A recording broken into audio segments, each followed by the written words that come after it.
Grading is an art and a science, and since the value of a comic book can swing hundreds of dollars, if not thousands, based on minor defects, it's important to get a basic idea of the process. What you'll do is take your comic and hold it at arm's length. You get a good view of it without inspecting it, and see if there's any major defects. The next thing you'll do is go around the comic book and identify different issues like spine wear or edge wear, possible small tears. No matter how small the defect is, it's going to affect the grade of the comic book. So once you've gone around the front, then go through the interior of the book and then move to the back. When grading any comic book, there are several things that you want to keep in mind as you go through the process. One is there's a grading scale that runs typically from 1 to 9.8, and that gives you the varying degrees of condition, which of course help you determine the value of the book. You also want to be mindful of the page quality. The pages can go from bright white all the way to brown. Within that, you have some other things like brittling, which can be damage to the pages. Another thing that you want to be sure is that your book is complete, and you do that by counting the pages. And to help you with that, you can go to comics.org, which is a great reference site for comics. Grading is the backbone of any collection, as it helps determine the condition and value of the collection.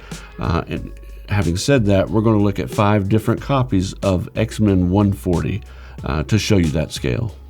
Now we're going to look at a book in a good 2.0 condition on this X-Men number 140. So if you look at the spine here, you're going to see a long crease along the spine, actually multiple creases, and some spine stress as well, quite a bit of spine stress along the spine. In the middle of the book, you're going to see a long subscription crease, what's called subscription crease, which means basically when the publishers mailed out the books in the mail, they would fold the books in half. And so this is the result of that. In the bottom right-hand corner, you're going to see also more creasing as well as the top right-hand corner. The right edge is going to have a pretty significant tear right here. And you're also going to see some more creasing at the top of the book. And so this is a pretty low-grade copy, as you can tell. On the back cover, we flip it over, you're going to see a coffee cup style stain. Someone left their coffee cup on the book, left a little bit of a ring, as you can see right through here. And then also these very large tears that my fingers are lifting up, as you can tell. They're about 2 inches long for one of them and another ½ inch for the other one. You know, this book is very, very well read, very well loved.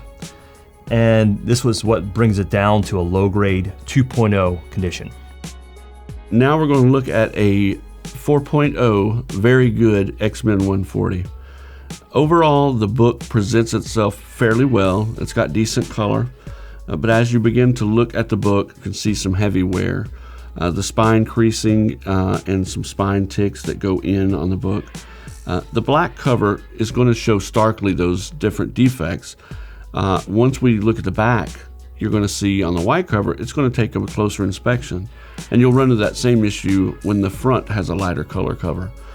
As you go down the book, though, you'll see that the different degrees of wear. And you want to check your staples and make sure they're bound squarely. As you go around the book, you'll see similar wear all across the different edges. Some thumb creasing just where the pages were open and things like that. So let's look at the back cover. Again, as I mentioned before, the back cover, it's harder to see that same wear, but it's on the left edge as well as the top. But overall, it has a good presentation. This is the top end of the lower grades, but you'll notice as you go down the grades, those defects are much more stark. But this is a 4.0 very good X-Men 140.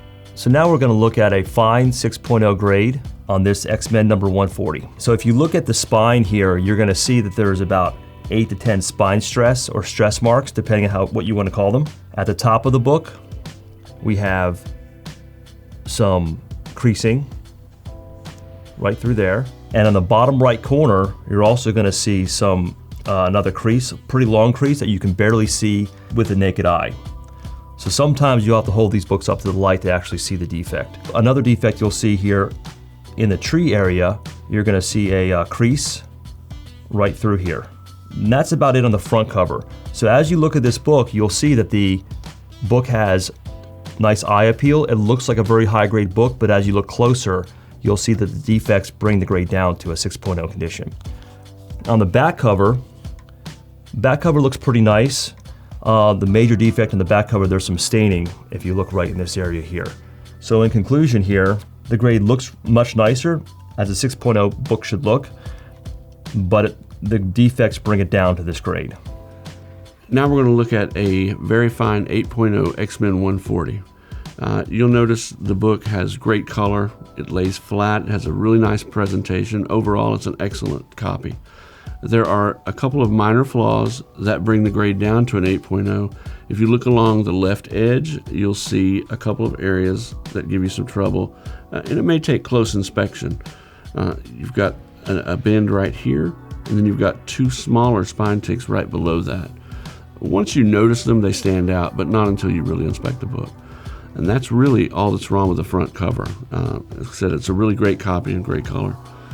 So we're going to look at the back cover. You notice the Lego ad is bright, the colors are vibrant, there's no scratches or discoloration. The only thing you're going to find wrong is we have what's called a thumb crease, where maybe somebody hit the top of the book, and then you have a slight bend in the top right corner. If any of those defects were not present, the book would immediately go up in grade and you'd have an even better copy. But overall, you've got a really nice book if you have an 8.0, very fine. This copy of X-Men number 140 is in near minus 9.2 condition. It's nearly perfect copy, it really is. It doesn't have very many defects to speak of, so I'm just going to discuss some of the attributes of the book. If you look on the spine, it's nearly flawless. It has a couple small spine stress. The corners are very sharp. The edges are also very sharp. The colors are very vivid on this book.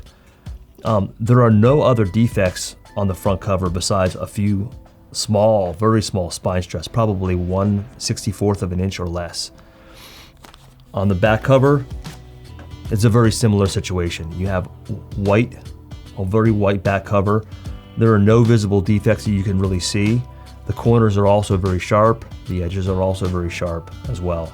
So wrapping all this up, this book would be a 9.8 copy, except for the fact that it has just a few small defects along the spine that are really barely visible. And so as you can see, the difference between a 9.8 and 9.2 is extremely small. So you'll have to take that into account when you go through and grade a book yourself. Now that we've looked at several books, we hope this gives you an idea of how the grading scale works. Hopefully this will help you deal with your own collection, and if you need anything else, please reach out to us.